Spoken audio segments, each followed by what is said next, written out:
Hi everybody, and welcome to our CME program on disease-modifying approaches for type 1 diabetes. This is put on by us here at Taking Control of Your Diabetes, TCOYD. So who am I and who's this guy next to me? Well, my name is Dr. Pettus. I am an adult endocrinologist. I work at the University of California, San Diego, doing mostly research in type 1 diabetes, and also work at this fantastic organization, TCOYD, which was founded by my friend over here, Steve Edelman. Well, my background is ditto. We're a little bit different in age, but one thing we both have in common, we both developed diabetes when we were 15 years old. So we have a special interest in this topic, for ourselves, for our first and second degree relatives, and for all you healthcare professionals who see patients that may have a relative with type 1 diabetes. And if you have not heard about TCOYD, well, thanks for tuning into this. So it's an organization dedicated to educating and empowering people living with diabetes. Check out our website, tcoyd.org. All kinds of free resources for you as providers and for your patients. So let's get into it because this really is an exciting topic, and there's a lot of new things that have happened literally in the last 6 months and certainly last year that's requiring us to get educated on this topic. So here's our disclosures. We're going to kind of move on through this. And we thought it would be good to start with a personal story, and this is actually my story. That's my slide. Of when I was diagnosed with type 1 diabetes. And so Steve mentioned we were both diagnosed when we were 15, and Steve always makes fun of me because I looked kind of like goofy when I was 15, like we all do. So I found this picture when I was like 7 or 8, I was a cute kid with, bears on my shirt. So anyways, imagine a cute 15-year-old kid, and, I was living my life, doing everything normal. It was kind of the summer before my sophomore year in high school, and I didn't know what the typical symptoms of type 1 diabetes was, but I got them all. I was drinking a ton. I was waking up at night to pee multiple times. I started getting blurry vision. I remember it was summertime. I jumped in the pool and skinned my chin, and it just didn't heal for like months. Were you gonna say? I didn't know that. Yeah. I didn't know that. So here's, a picture of a dog peeing all the time, but that was basically me. And eventually, it was actually the day that my brother was moving into college. We drove to Berkeley with him, started moving all his stuff into the dorms, and I threw up on Telegraph Avenue, if you guys know where that is. I actually went to Berkeley myself later, 3 years later, and walked by that same garbage can. Still smelled pretty bad. Yeah, they hadn't cleaned it. So eventually went to urgent care because I knew something was wrong. This wasn't right. They tested my blood sugar and it came back high. I remember this, thinking I didn't know anything about diabetes. Not an ER, but just a local urgent care. We call them doc in the box. And this isn't high like, how are you? This is high, like usually this is over 600 or so that the meters go that high. So I don't know if the doctor said diabetes, but he said this isn't normal and you need to go to the hospital because, you got to take care of this. And I just didn't have any, sense of urgency. So he said, you can go home and get a change of clothes if you want. And we went home and I got my teddy bear or whatever, change of clothes. But I told my mom, I don't want to go to the hospital right yet. I'm hungry. I want to go to Chili's. And sat down, had a full plate of baby back ribs with the little apple sauce stuff that came with it, and French fries, and I was just free refills, drinking all the sodas I could drink. Finally went to the hospital. I show up. They said, oh my God, where have you been? Your blood sugar's over 1,000. Went right to the ICU where they started treating me. So I went from Chili's literally to the ICU in 20 minutes, and my life was completely turned upside down. You know what? My story was 1970. And you know what? There's so many things that are similar, but I was drinking. I lost 30 pounds, and I was kind of a chunky kid. My nickname in middle school was the Stump. So I loved losing weight, and I was just feeling terrible. And I went to the hospital, saw my doctor, a regular visit, and next thing you know, they're wheeling out, a wheelchair right to the intensive care unit. And I had a scrape on my knee. This is really funny. I didn't know about your scrape. Well, the point is that these are very common stories, and it seems like it kind of comes out of nowhere. Our lives were changed forever when we were 15, and not just for us. Our families, our parents, school, all of it. And as we go through the talk now, it doesn't have to be that way anymore. And skipping ahead, there's ways to screen people who are at risk for type 1 diabetes. We have some new treatments to actually delay the onset of it. So it's an exciting time that hopefully this will be a thing of the past a little bit, where it just seems like it comes on like a ton of bricks out of nowhere. Yeah, it comes down to education, not only to all you healthcare professionals, but also the general public and first and second degree relatives of people with type 1. So it's a level of awareness that will make a big difference. And now we can do something about it. Yeah. So again, if you're new to TCOYD, we do all kinds of online videos, education stuff, but we also make completely original music videos. Yep. So we want to show you a clip of one here, which is us doing a Beatles reenactment about what are some of the things that we deal with living with type 1 diabetes. And I think you might have been in this also. Oh yeah, check out the drummer.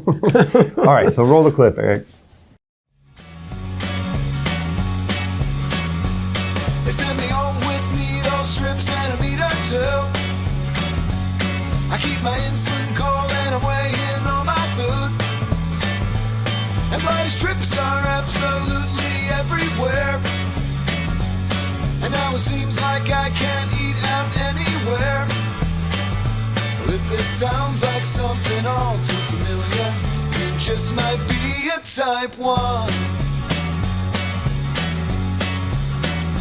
Well, my first love scared the living, you know what, right out of me. Waiting for my A1C results gives me anxiety. And counting carbs makes me feel like I need a chemistry degree. MIT, is it just me? So, hope you enjoyed that. I love that song.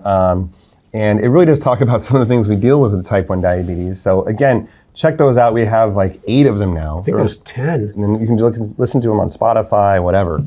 So, okay. So, that's kind of a typical diagnosis story. And living with type 1 diabetes is tough. That's basically what we're trying to say. It's hard. And, so how are we doing as a nation in terms of keeping our people with type 1 diabetes, our patients, healthy? I have this little checklist with a smiley face, but the truth is we're not doing very well at all. Yeah. And here's some statistics, which, every talk kind of starts with these things and they kind of just go over your head sometimes, but it's important to take a second and think about this. So in the top left, in terms of glucose control, about 80% of type 1s living in the country have their A1C not at goal, over 7%. So the vast majority of people with type 1 diabetes are struggling to keep their blood sugars controlled. And even with the advent of CGM and pumps, that number really isn't changing that much. Yeah. And whether you're a primary care doctor or endocrinologist, it's tough being a provider of someone with type 1. Absolutely. So tough. And then DKA is still a problem. About 5% of type 1s will go to the hospital every year. Cardiovascular disease, we don't really know why, but even in well-controlled type 1s that get their A1C down to less than 7, there's still a 2 to 4-fold increased risk of cardiovascular disease. Insulin resistance is common in type 1 diabetes. Weight is another big one, that 2/3 of type 1s are either overweight or obese.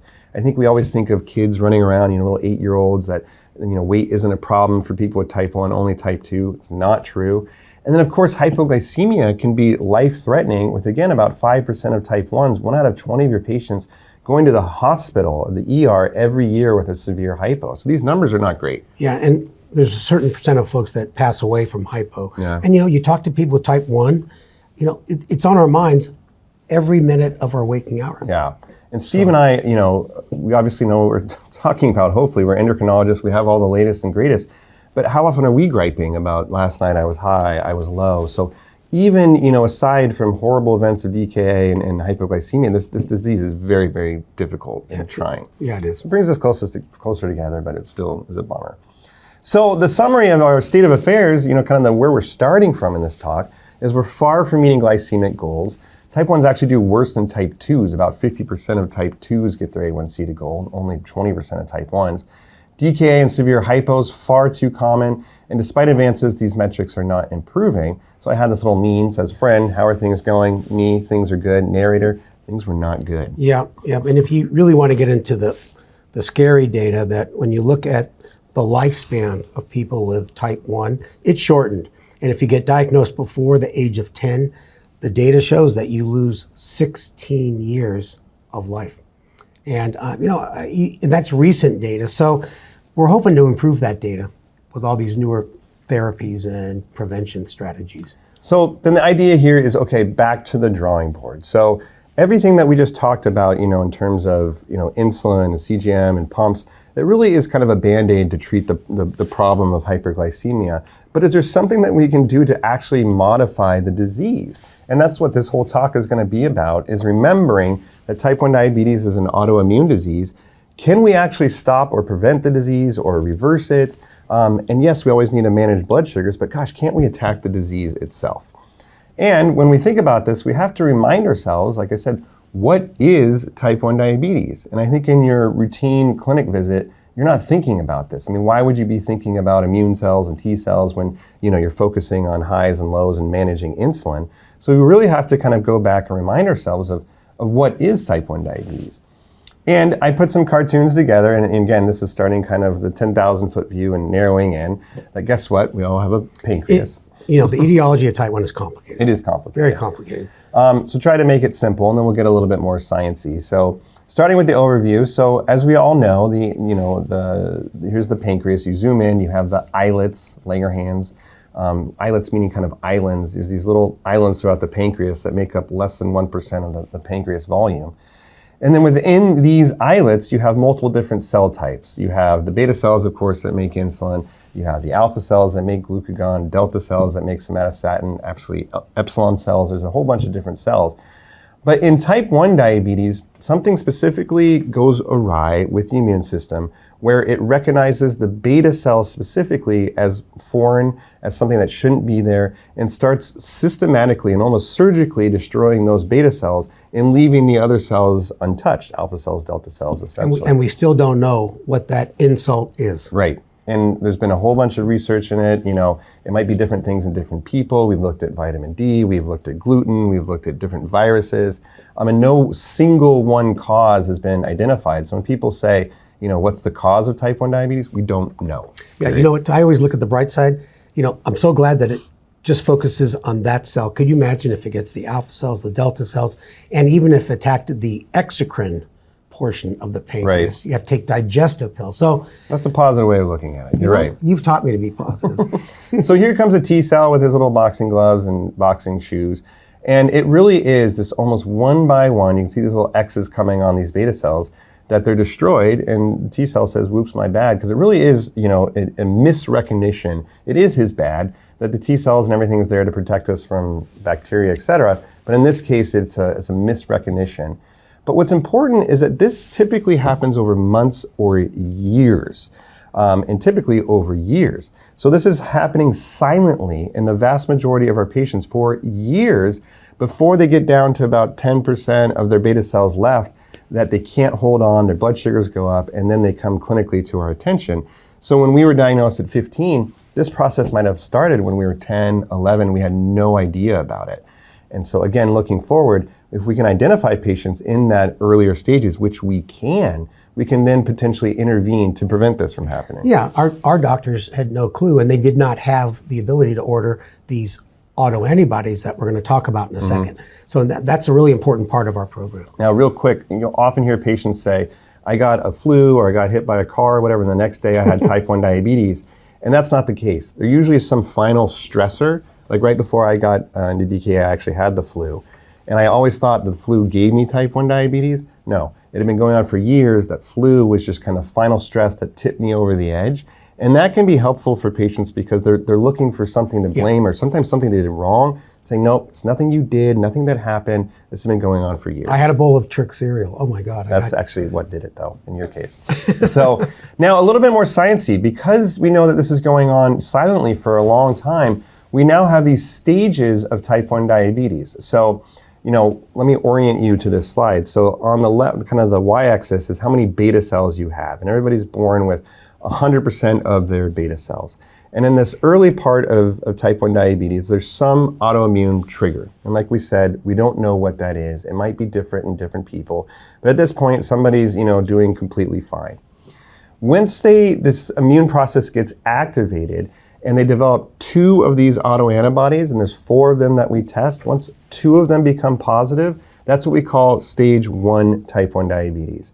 And it says importantly under there, normal glycemia. So these antibodies are circulating, we can measure them, we can find them, but the blood sugars are still normal. And you can see the beta cell mass is only slightly declined. It's gone from 100% 90%. So this is the very, very early stages. That's a great depiction of what's going on. Yeah. And then stage 2 is when we have the antibodies are still present, but now there's some dysglycemia. So it's not just blood sugars out of whack, but maybe a mildly elevated, postprandial glucose, a mildly elevated A1C in that kind of pre-diabetic category.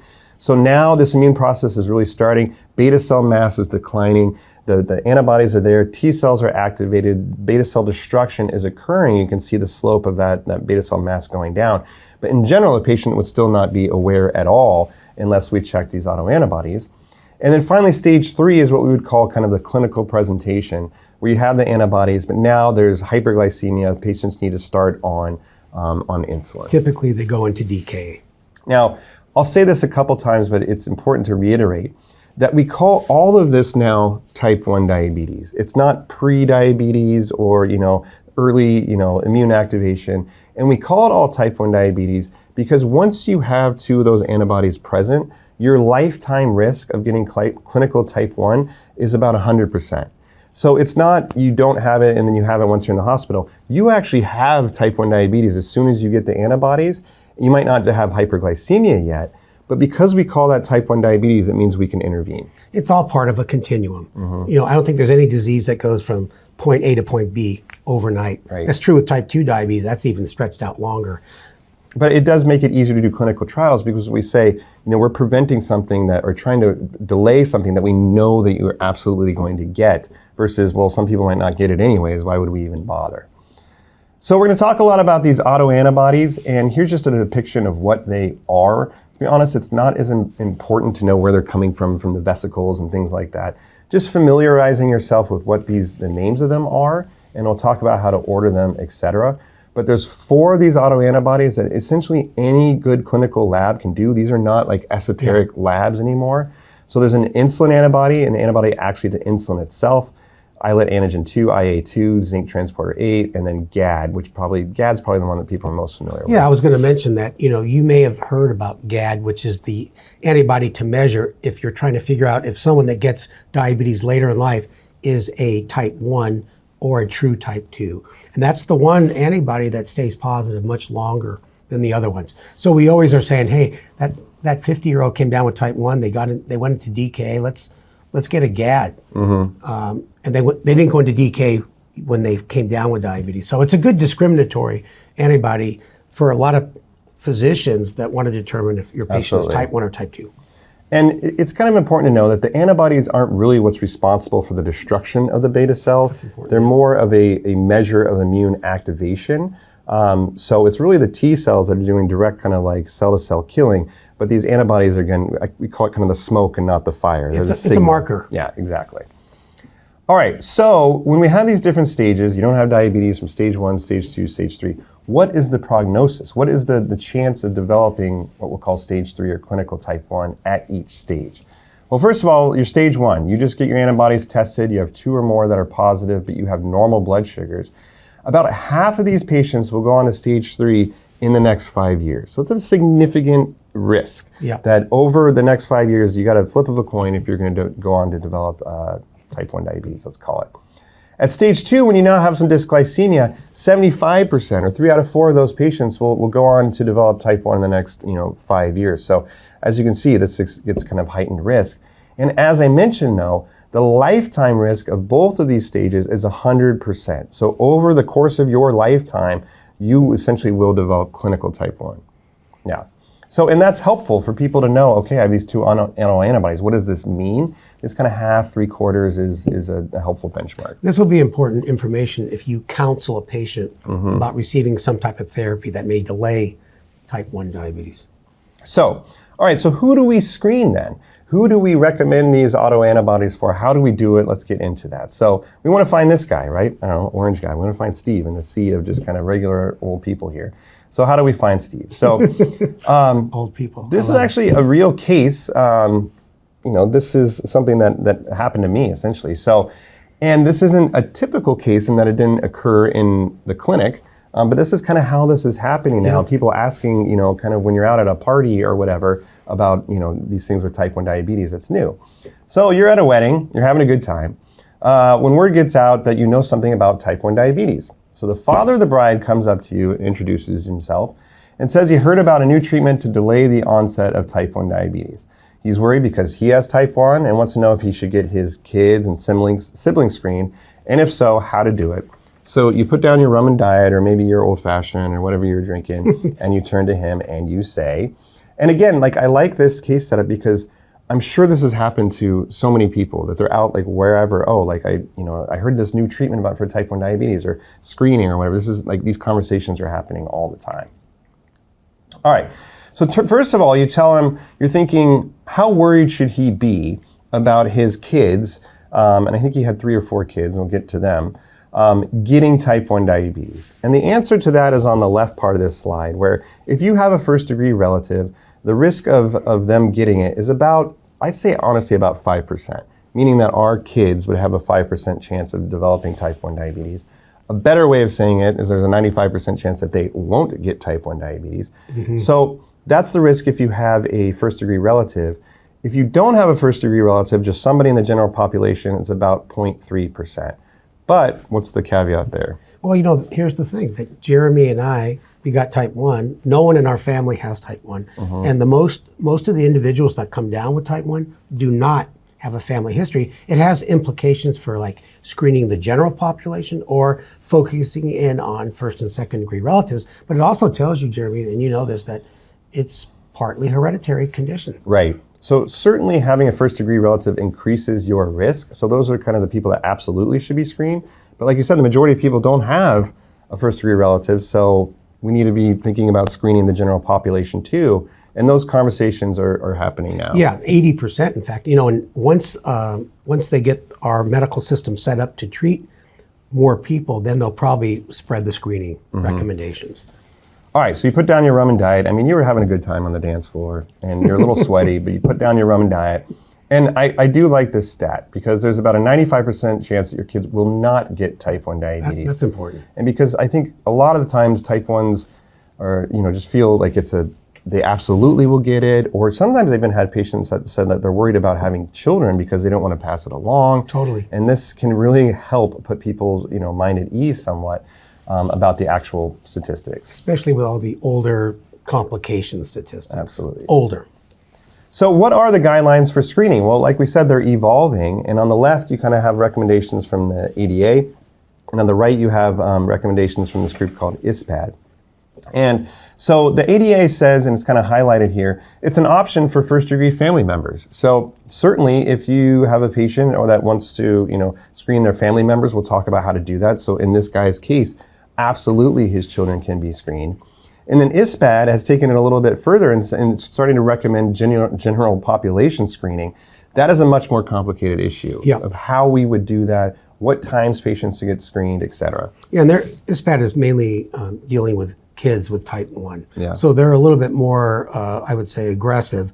And the American Diabetes Association saying that they recommend screening for first degree relatives, that's big, because they usually don't make these recommendations unless the data is solid. Right. And it just means that it's something that should be in the forefront of our discussions with our patients now, versus, you never used to really talk about it unless somebody would ask you, like, oh yeah, you can get screened if you want.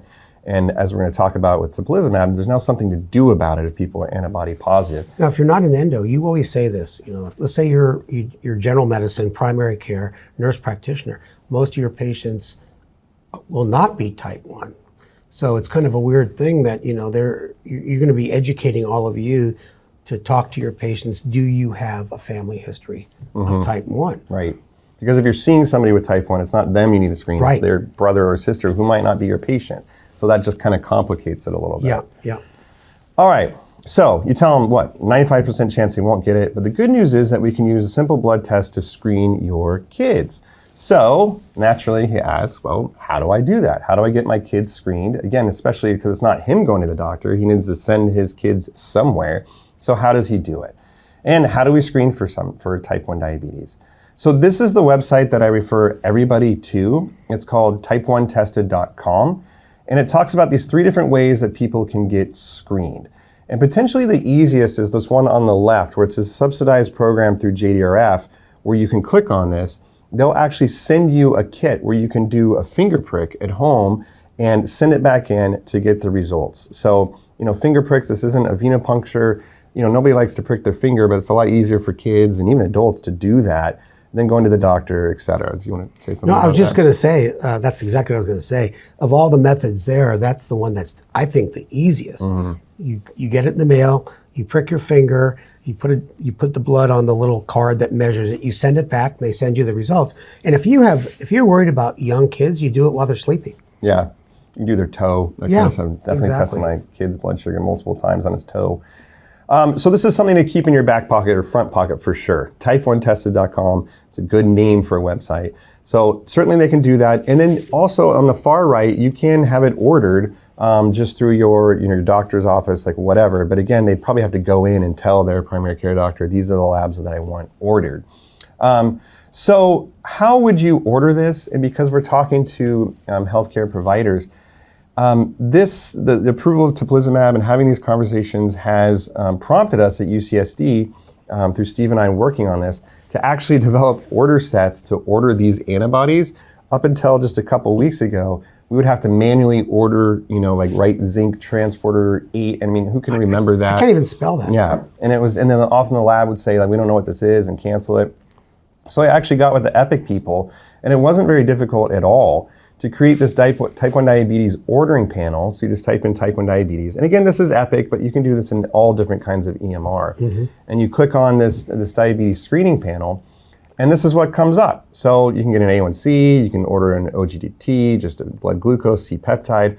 But I want to highlight these down here, which just makes it so much easier just to click. And not only can you use this for screening patients at risk, like we're talking about, but for all those patients that you don't know, do they have type 1, do they have type 2? You were talking about that. You see a patient who's 50 years old and their blood sugars have been mildly elevated, but they're kind of overweight. You just don't know. Order all these antibodies. And if any of them come back positive, it makes you think more kind of type 1.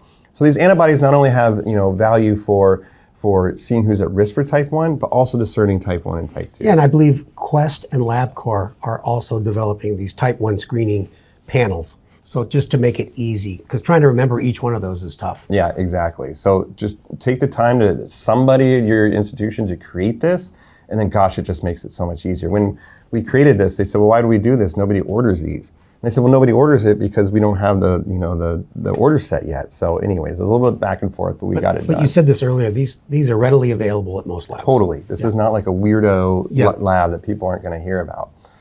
All right, so Father of the Bride continued. So you're out at your trivia night with your usual Tuesday night crew, just cleaning up, just dominating really the trivia night, when you get a frantic call from the father of the bride. So it turns out that the bride and groom, they went on their honeymoon, had a great time, but when they got home, all the kids, and the kids are all in their 20s, so it was the bride and her siblings, get their antibodies tested. So the bride and her sister's results come back negative, but the son, Drew, gets the following results.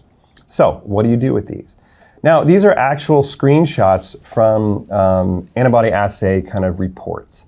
And I think these are important to just take a look at to see kind of how these come back. So let's just look at the zinc transporter 8 antibody up there at the top. And you can see it's 86.5, and the interval is 0 to 15.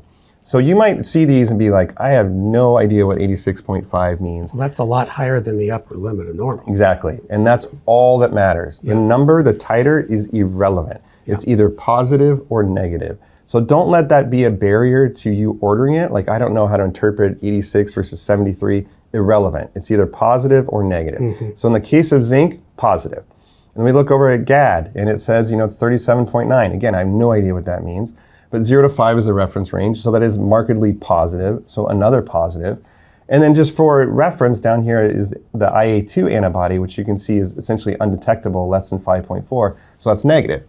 Also had insulin tested, which was negative also. So there's all 4 of your antibodies. So in the case of Drew, 2 of these antibodies came back positive. Yeah, and they weren't just slightly positive. Sometimes GAD can be upper limit of normal or just, but this is positive. Right. So it's just, again, helpful to kind of see how these come back. And GAD in our system comes back actually in the results section. These other ones, you have to click on it. It still is like a miscellaneous test. But once you order it once, you can kind of figure it out. You don't need to, how often do you have to repeat? Well, we'll talk about that. Okay. So this is kind of the breakdown then of what to do with these different folks. So the bride and her sisters, they came back negative, right? So they might say, well, when should I get tested again? How often do I get tested? So really you want to consider rescreening in the younger kids. So it says down here that if you test a kid, let's say at 2 years of age, test them again when they're at 5, because really there's these two critical times when somebody's around the age of 5 and around the age of 11 that there seems to be these peaks in kind of immune activation. We think about the 4 or 5-year-olds when they're first going to school, 11 years old, not sure exactly why. So if the kids are less than 5 at 5, and then at age 11 if they're less than 11, now you'll say, well, what about these adults? What if they're like 28, something like that? There's no real recommendations. They probably honestly would be fine at that point to not rescreen again. Just let them know to be, aware of diabetes symptoms, potentially get rescreened if they want. But there's no clear guidance really for what to do on adults. Yeah, I'd have to think about that because by the time they have symptoms, it might be a little bit too late. Yeah. So again, these are all evolving. Like, what is the best kind of use of healthcare dollars? Should they screen every year? Or every 5 years? We don't really know. But for the younger kids, there are these recommendations. So the one that I don't highlight here is the confirmed single antibody positive. So let's just say that you test all 4 and just GAD comes back. How often should you retest? Well, they say that you can do it, consider it again in after 6 months, and then annually for a couple years to see if another one kind of flips over to become positive. And after a couple years, if it's just kind of maintaining at that positive antibody, or sometimes that one positive will fall off. And so over a couple years, you'll kind of see which direction that goes.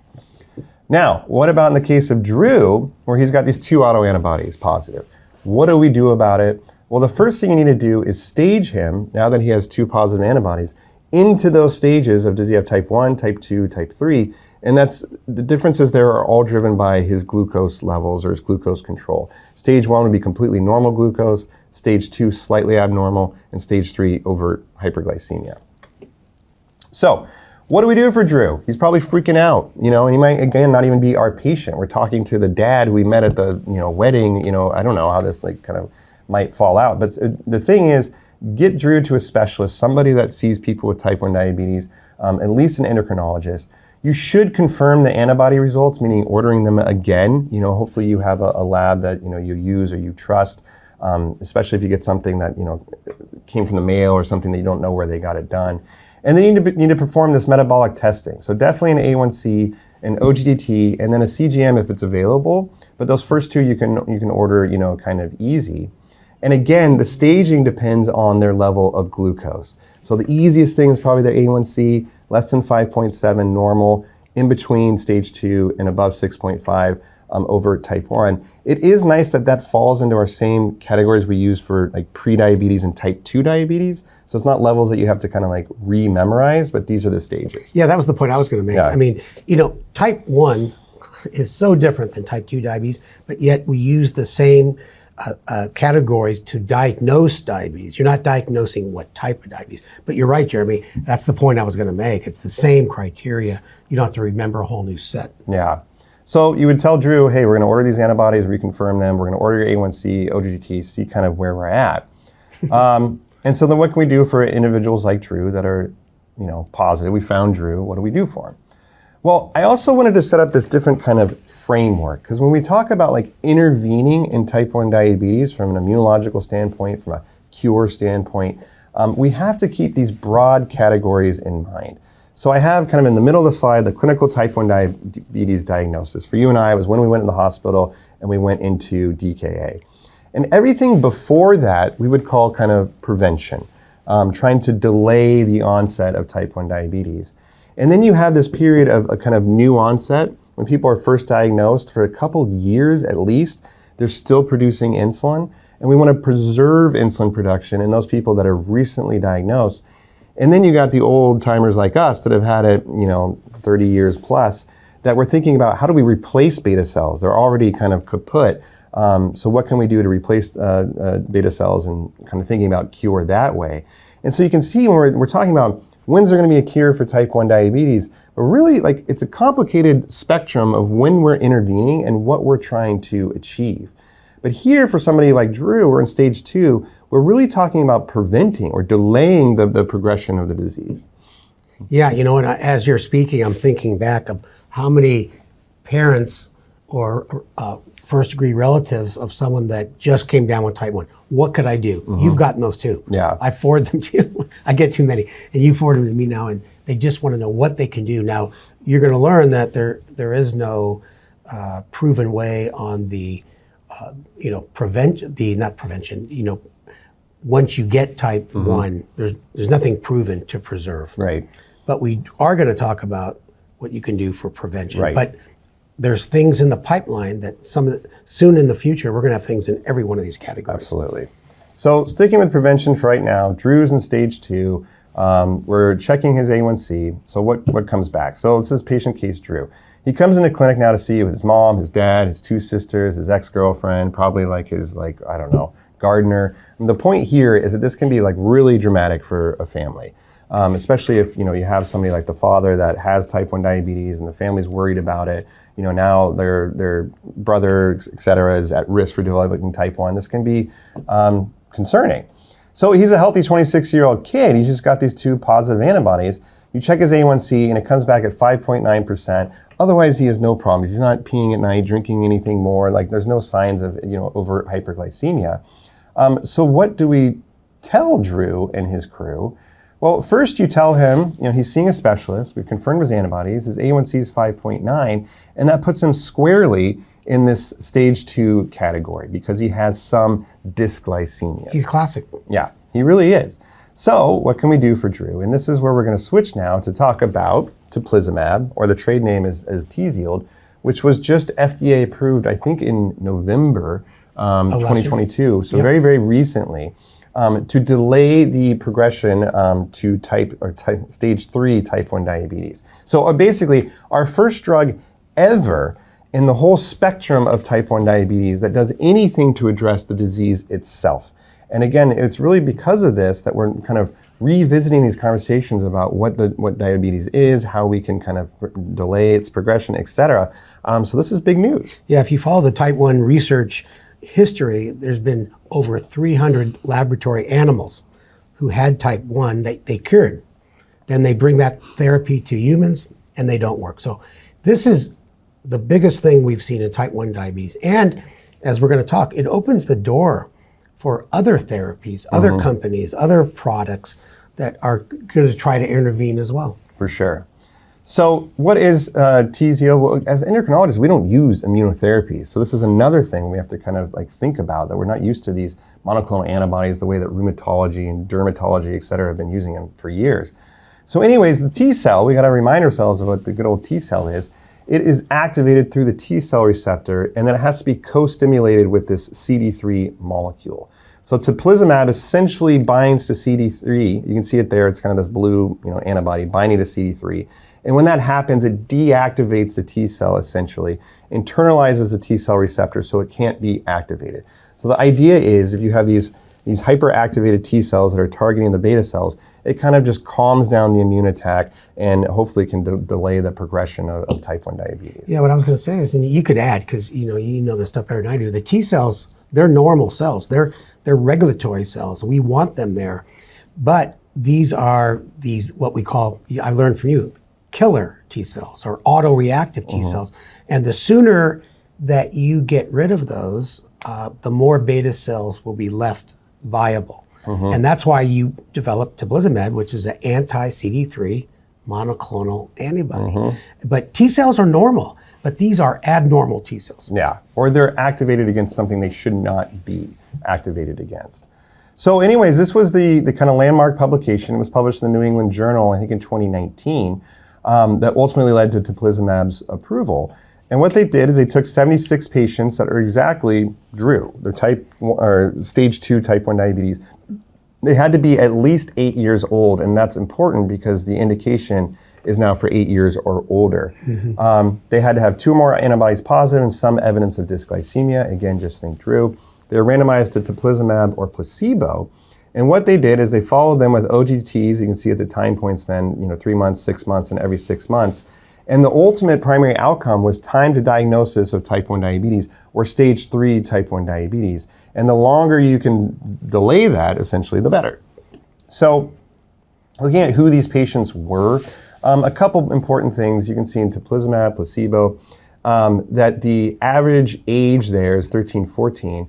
But about 66% were, kids versus 81% in the placebo. So the majority of people were kids, less than 18, but a good proportion were adults too, at least 20 to 40%. So a good mix of patients.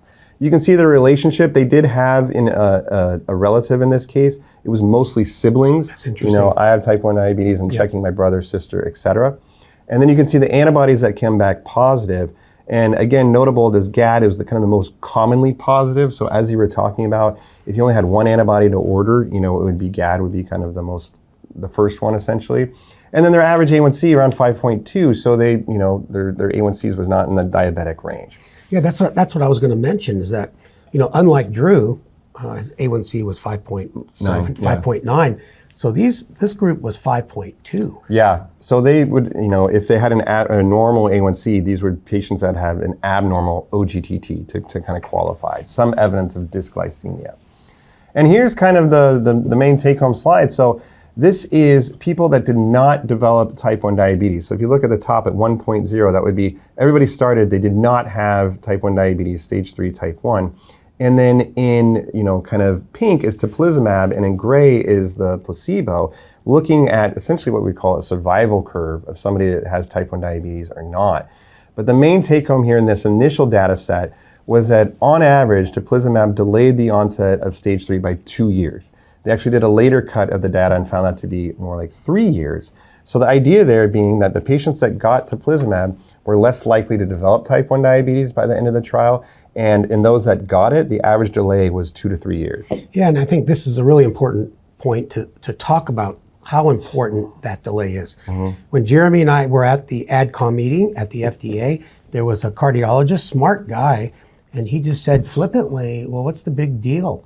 You delay type 1 for 2 or 3 years. And I think it makes anybody living with type 1 kind of blood boil, especially at this current time period when we have all these advances, whether you're talking about hybrid closed loop systems or other adjunctive therapies that you're working on.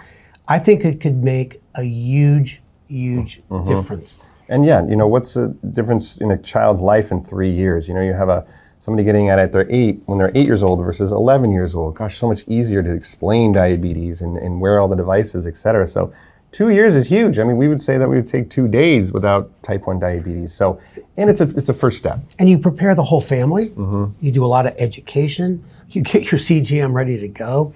And you instill some good dietary and exercise habits if they're not there already.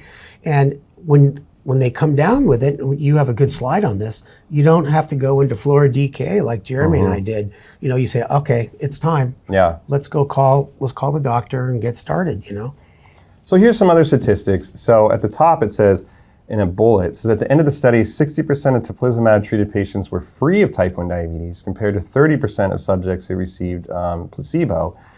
So the rate of type 1 development was decreased by 60%. And I think it says the annualized incidence here of 14.9 versus 35.9. Different ways of just showing that, one, it delays the progression by on an average 2 to 3 years. But there was a good number of patients that still had not developed type 1 diabetes by the end of it. So we're not saying that these people are completely cured, but it can significantly delay progression. I mean, theoretically, some individuals, based on their internal milieu, it could prevent type 1. Mm-hmm. But we can't say that, we don't know that. But we can at least say delay. Right. So what about adverse events? And this is what people are going to want to know. So in my clinical opinion, and you can tell me if you disagree, that compared to kind of other immunotherapeutics, and certainly in the cancer realm, this is a much milder kind of immune intervention in terms of its side effect profile. So the most common thing that they noticed is that there actually was some decrease in lymphocytes that hit a nadir around day 6, and I'll show you the kind of returns by week 2. Early on in the infusion, the first couple days, there was a slight increased risk of a cytokine release syndrome. But when that did happen, it tended to be mild, where people get kind of flu-like symptoms, they can have abnormal LFTs, and that happens early in the course. But otherwise, this is generally a very well-tolerated therapy. Yeah, and I remember you texted me, because it was a virtual AdCom meeting during COVID, and you said, would you give this to your kids? And I said, Absolutely, because when you think about immunomodulation, it can be pretty severe if you're using other therapies, you're trying to prevent certain cancers. And there was, if you remember real quickly, the rheumatologist who deals with immunosuppressants, and she was on one of the AdCom committee meetings, and she voted for it, and she said, "Are you kidding me? This is a dream compared to some of the immunosuppressants I have to give my patients for other conditions." And it's important to note too that this molecule, I talked about results from 75 patients. You might say, well, gosh, how do we know? It's only 75 patients. This molecule, anti-CD3, has been tested in other clinical trials in hundreds of patients, and actually years, if not a decade or so more ago. 2 decades. 2 decades. Yeah. And no increased signs of malignancy, these kinds of things. So we're actually fortunate that they've been studying this drug for a while. Yeah. And it just now got approved. So it actually does have a good, I would say personally, good track record in terms of using it in a number of patients. Yep, I agree. This is just a graphic of the lymphocyte count that I told you about. So in gray is placebo, where it stays essentially the same. And in pink is the lymphocyte count in those treated. And you can see it reaches a nadir at day 5, and then it kind of recovers. This gets into when you want to monitor patients, how frequently, which I actually have a slide on. And I don't think we've said this specifically yet, but it is a 14-day IV infusion. So meaning you come in every day, you get the infusion, it takes about 30 minutes or so, and you have to do that every day for 14 days. And then that's it. Yeah, that's important. It's not 14 continuous days. Yeah, it's about an hour each day. And I think that's a small price to pay. Yeah. And this drop in lymphocytes, it's part of the mechanism of how this drug works. All right, so return to the Drew. So you explained, remember Drew? He's a good guy. So you explained Teplizumab to Drew, and after considering for a couple days, he calls you to initiate therapy. And people might need some time to talk about it, think about it. That's completely reasonable. So he says, hey, I'm in. How do I do this? And I would say that this is the question right now, where providers are saying, okay, I believe this data. I believe Teplizumab to be safe. I'm good with ordering antibodies. How do I actually get this drug going? Because I've never used an infusion center. I've never done an IV infusion. I don't know how often to manage or monitor patients. How do I actually do this? So I have a few steps that I think might be helpful to get people going. And again, at UCSD, we've just now gotten through P&T, getting this on our official formulary, having to build out a treatment plan. These are all new things that you really do need a champion at your organization, or sending them out to a different place that does this kind of routinely. Yeah, I just want to emphasize this, that when you go through these slides, Jeremy, some people may say, oh my God, I can't do that. There are systems set up. All you have to do is phone call or email, and then you hook your patient up with these infusion centers that have all the protocols, all the things Jeremy's going to cover in a second, done. So you don't have to do it, but depending on your type of practice and what kind of university you're at, or if you're in private practice, you don't have to do any of this. You just need to know how to reach out to the right person. And I think that's a really good point, that this shouldn't be a barrier, but at the very least, kind of familiarizing yourself, so when you are talking to patients, you give some kind of brief overview of what they need to expect. That's important. Yeah. So first, confirm that they meet the indication. And there's no two ways about this. This is an expensive medication, so making sure it's on label so that the insurance companies will approve it is important. And the indication is that it had to have stage 2 type 1 diabetes confirmed with 2 positive antibodies and some dysglycemia. And I've heard that different insurance companies, some will accept A1C, some will actually accept CGM. So you just have to do whatever they require to make sure that you get this kind of covered for your The company patient. that owns this drug, Teplizumab, has set up an internal group to help people like yourself and patients deal with insurance issues as well. So monitoring, again, you don't need to know specifically all these details, but you're going to need a CBC at baseline. You're going to want it at least at that nadir of the lymphocyte count at day 5, 6, and then after week 2. And because these patients are likely coming into an infusion center, that's something that can be done while they're there. It's not like an extra trip to the lab. And there are recommendations for discontinuing Teplizumab, or Tzield is its trade name, if they have a lymphopenia less than 500 cells for longer than 1 week. So that's just something when you're monitoring the CBCs, what you might be looking for. And then also a complete metabolic panel at baseline, days 5 to 10, week 2, looking for LFT abnormalities that might come along with kind of cytokine release. These are some of the routine labs that you're going to want to get done while you're doing it. So a little bit about the infusion, and so here's actually the doses. There is this up titration of the doses, and the days, they're calling it days 0, 1, 2, and 3. You're giving higher doses, and then day 4 to 13, you're on kind of the set dose. And it's worth talking about that this is 14 days, which means, there's a couple weekends in there. So the infusion centers will have to figure out if people come in every day to do the infusion. Some patients can do it at home with a PICC line. There are ways to do this. If you do miss a dose, you still just need to get the full 14 days.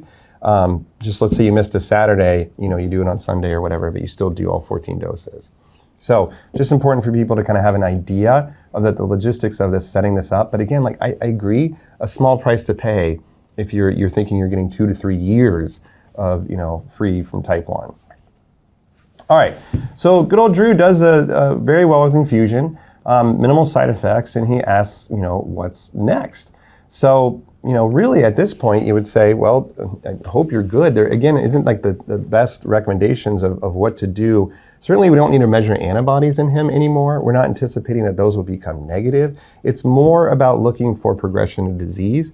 Hopefully in this whole process, he's getting some education. In Drew's case, his dad has type 1 diabetes, what to look for symptoms of hyperglycemia, at least giving them a meter, checking every once in a while, especially if you're feeling like symptoms, having a way to come back in quickly if they're developed, symptoms, et cetera. Yeah, I'll just say real quickly, I've heard some of the doctors talk about putting on a CGM device for every 3 to 6 months. You wear it for 24 hours, a couple days, maybe the whole 2 weeks or 10 days. And that is probably the best way to see if the disease is progressing, and you don't have to prick your finger. So with CGM devices becoming cheaper and easier to get, I think that's a great way. Yeah, I think that's probably the best way. Like you said, the main thing is, can they get it? And if they have to pay out of pocket every 6 months for 10 days, that might not be the end of the world either, depending on the patient. I have this slide here because it just says what's next.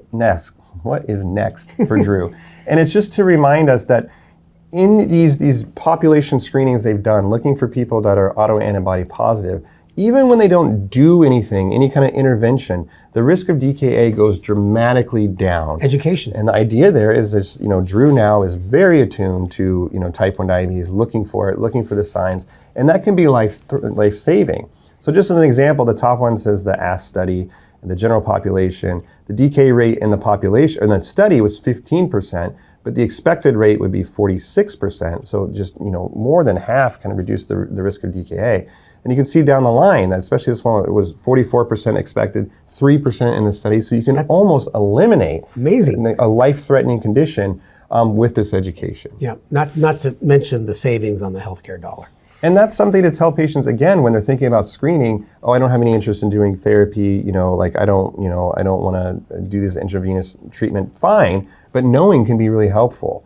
But at the end of the day, it really is a personal choice. Do you want to get screened? Do you want to get your kids screened? There's a lot that goes into it, and we certainly should not be in the business of bullying people. Or you have to get this done, because it still really is a very personal choice. There's a lot of emotions that can go into this. For sure. Yeah. All right, so new case. So Drew, God bless him, he's cruising, hopefully diabetes free for a long time. But now we're gonna move along in the course of diabetes. So this is a person who now actually has clinical type 1 diabetes. So Alice is a 19-year-old girl who was just diagnosed with type 1 diabetes 3 months ago. And she comes in to see you for the first time in clinic. She's now on basal insulin only at 10 units per day and occasionally uses some rapid acting, but essentially getting by on just basal insulin. She's on a CGM, and her average blood sugar is 112 with 95% time in range and minimal lows. I'm jealous. Yeah, right? I see these patients, I'm like, you have no idea. They're like, why isn't it 100? I'm like, oh my God. No, she's doing really well. She's adjusting well, but says her mom asked to ask you about research studies for type 1 diabetes. And like you said, this is very common in people that are newly diagnosed. They come out of the woodwork, will email you, whatever, like, my son, my daughter, somebody was just diagnosed. What can we do, to save any beta cells that are left, et cetera? Good, perfect way to finish off the presentation. Yeah. So this is actually her CGM download, and you can see that, like I said, her average glucose is 112. Her time in range is 96%, just totally killing it. Just kind of orienting ourselves to these CGM reports and to prove that this is a real person. And so here we are now. We talked about prevention with Drew with Teplizumab, but now we're in this what we call kind of new onset category. And that the time duration there is not set in stone. It's usually in the first, let's say certainly in the first 5 years from diagnosis. Usually we call it in the first 1 to 3 years is where you still have time to intervene and save any insulin producing cells. So new onset type 1 diabetes, I say it's not too late. People will say, well, why do I intervene if I already have type 1 diabetes? What's the point? Well, guess what? You still have 10 to 20% of those beta cells that are left. And that's why Alice's blood sugars are so amazing. You just can't get that good of results with just, CGMs and things like that. Yeah. She's getting a lot of help from her own body. And if that goes away, guess what? She's going to miss it a lot. So maintaining any beta cell function has been shown and proven to be linked to better glycemic control, less hypos actually, lower rates of microvascular complications. So saving those cells, super important. Totally. It's all about preservation. So what is the idea with these new onset studies? So in general, the closer you intervene to diagnosis, the better. And there's some protocols that'll say like 90 days from clinical diagnosis, which is difficult because people have gone through this life-changing diagnosis and you're trying to get them in a clinical trial in 90 days. But in general, the sooner that you intervene, the better. And you need to have some degree of C-peptide to save. So I have a picture of just to remind us of what C-peptide is here on the right, where you got the A and B insulin chain in red, and then the connecting peptide, the C-peptide. But as a measure of endogenous insulin, how much insulin somebody is actually making. So in order to enroll in one of these trials, you at least have to have some. So if it's completely negative, then there's nothing left to save, essentially. But you need to have some positive so you can show over time that you're at least maintaining it, ideally improving it, but at least maintaining or altering the slope of decline. Yeah, otherwise the therapeutic intervention will be less successful. Exactly. So these studies, for people to know, are generally a year or two in duration, but they're pretty conceptually easy to understand. You come in, we generally do an OGTT or sometimes a mixed meal tolerance test. We see what the maximum amount of C-peptide you can produce is. We see what your C-peptide is over the course of that OGTT. And then we just do that every 3-6 months or so over the trial. And we just want to see that this intervention hopefully did better in terms of more C-peptide over the course of the trial than whatever the placebo is. So it's kind of easy for patients to understand. We just got to find something that actually works, which we haven't done yet. So therapies being investigated in this area, well, guess what? One of them is Teplizumab. You want to talk about the PROTECT study at all? Yeah, I'll just say real quickly that it's the same molecule, but they're now giving it to people who get diagnosed with type 1 diabetes, stage 3. And they're going to see if they can prevent the progression of type 1 diabetes. So it's the same drug, and the study is completed, actually. So we're just waiting for the readout of the data. It's all, locked up right now. So it's pretty exciting. And one of the different things about the PROTECT study is that they actually repeat the infusion. So they actually get 2 infusions throughout the course of the study. And that's another big question. Like, do people need ongoing infusions every year or so? We don't quite know. But we're really looking forward to the results of the PROTECT study, because if positive, that would mean that, the good news about this category of preservation is it's easy to find these people. They've been diagnosed, they're coming and knocking on your door. You don't have to do the antibodies or screen general population. It's just they're hitting you over the top of the head. I have type 1 diabetes. They're symptomatic, Yeah. And now if we have a drug that says, yes, you take this in addition to your insulin and it can preserve insulin production, that would be a huge win. And hopefully that's the next domino to fall. And hopefully we set up a lot of these infusion centers or home therapy with the Teplizumab for stage 2, so that when it gets approved, it'll be easier. So, I'm going to list like 5 or 6 things here. We've literally tested, handfuls of these, 20, 30 at least in patients, and hundreds in mice. You might have heard about Verapamil, kind of an old blood pressure drug that's having some positive data in here. Would be nice if we get more data on that because it's generic, it's oral. Yep. It's a drug we've been using for a long time. Latorixin, which is a drug made by a company called Dompe. Interesting also because it's another oral therapy, actually works on neutrophils and IL-8 to just hopefully decrease, the attack on the beta cells. Ongoing trials in this, new onset area. GLP-1s have actually been looked at a lot. And the long story short there is that there's nothing approved, to preserve beta cell function yet. I actually clinically use them a lot in these kind of new onset LADA patients when I can.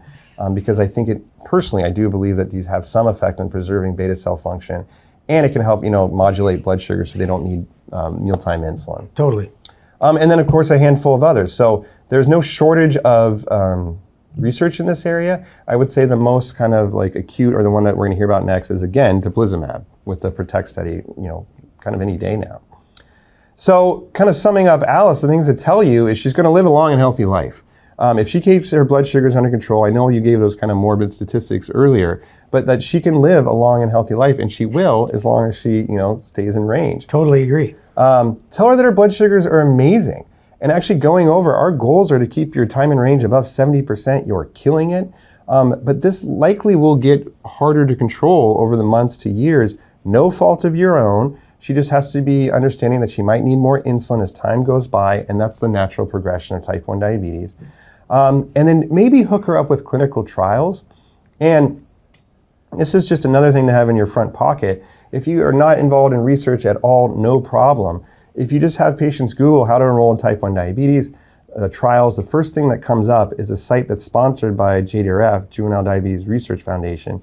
You click on it, and they have this thing called a clinical trial finder that says match to clinical trials in 60 seconds. You hit start, you put your age, where you are, how far you're willing to travel, and it'll give you a list of some trials with some contacts, so you actually can contact the centers directly if you want to, hear more. It's excellent. Excellent. Yeah. Or the other thing you can do is just call your local university, the endocrinology department, if you want. Hey, hook me up with somebody with type 1 diabetes trials. Give us a call. Yeah, I'll give Steve's cell phone number at the end. So we're going to wrap all this up. So that was kind of new onset. A lot happening there. So we've gone through prevention, we've gone through preservation, and now we're going to talk about how do you replace beta cells in people like these two handsome guys sitting here with our, customary matching shirts. And this was just last Tuesday. We were just having a good smoke and eating some Twinkies. Don't forget the bourbon. Yeah. So what to do in people like us, that we've had type 1 diabetes, you're over 50 years and I'm over 30 years now. Our beta cells are kaput. You could give us Teplizumab and everything all day long. Shot. It's not going to do anything if there's no cells there to save. So what do we do for people like us? Well, we're in this replacement category. The ship has sailed on the immune attack and we need beta cells back. And how do we do that? And we're not going to go over this in a lot of detail because this is a whole other talk. But there's a lot going on in this area too. That you actually can get a whole pancreas transplant. That's something that's a Medicare-approved treatment. Only done in dedicated centers. We actually don't even do them in UCSD anymore. Severe hypoglycemia, unawareness. And usually if you're having a kidney transplant also. So they sometimes will do a kidney, pancreas transplant. Not something for the masses. It's not something I'm lining up to get. It's really kind of into the line if you want to think of it that way. But then we can just take, instead of the whole pancreas, islets, and we can infuse them, there's two ways to do this, into the portal vein, have them take up in the liver and start producing insulin there. Or there's a lot of work going on in these implants now where you can actually put them in a device and implant them subcutaneously or in other areas of the body, because the beta cells, they don't need to be in the pancreas. Right. They just need access to the blood supply. And if you can put them into somebody safely, they can do their thing essentially wherever they are. One important thing to mention on all these therapies, your immune system is still there to attack anything new you put in. So all of these therapies, they have to either be protected in one of these capsulated bodies, or you need to take immunosuppressants. And this is just a picture of an islet cell infusion. You could get these from human donors or now stem cells to actually make islets. And this is just showing infusion into the portal vein. They take up in the liver. Unfortunately, in the infusion, you can lose up to 50% of these islets. You need a bunch of these. Sometimes you have to get 3 or 4 infusions. So there is a limitation on the cells and needing immunotherapy. And these can fail over time. So work to be done in this area. But the biggest breakthrough here is the stem cell side. Using stem cells to get around, needing donors, et cetera. And then the last thing is showing, like you mentioned, so there was a company, ViaCyte, that's here in town. So we actually at UCSD and myself, with the patients that we know well, did the first implants in the world back in 2014 of putting these devices under people's skin. And the idea here is that if you can protect the cells from the immune system somehow, but still enable them to produce insulin, you could potentially do an implant without needing immunosuppression. Right. So ViaCyte was now purchased by Vertex, and they're the biggest kind of leader in this area of islet infusions. Many different approaches. Yeah, exactly. Yeah. So that really is, all this is going on at the same time. We have areas of prevention, things going on in preservation, and now kind of islet cell replacement. So when people say that, what's going on type 1, it's like, well, how much time do you have? How much time do you have? So, in fact, we better finish. We're running out of time. The last summary slide. So we can and should screen for individuals at risk for type 1 diabetes. This can be done with simple antibody tests. We mentioned that type1tested.com. We now have the first FDA-approved therapy to delay the progression of type 1 diabetes, Teplizumab, and that has benefits in of itself, but now I think there's going to be an explosion of kind of developments in this area. And the new therapies will likely be approved soon for patients with existing diabetes. So it really is exciting times ahead. And I said, thank you to everybody from you and me. And, again, hopefully people are familiar with TCOYD, but if not, check us out. Yeah, really exciting area. Thank you so much. Yeah, thanks for watching. I had fun doing it with you, Steve, and hope to see you next time. All right. Take care.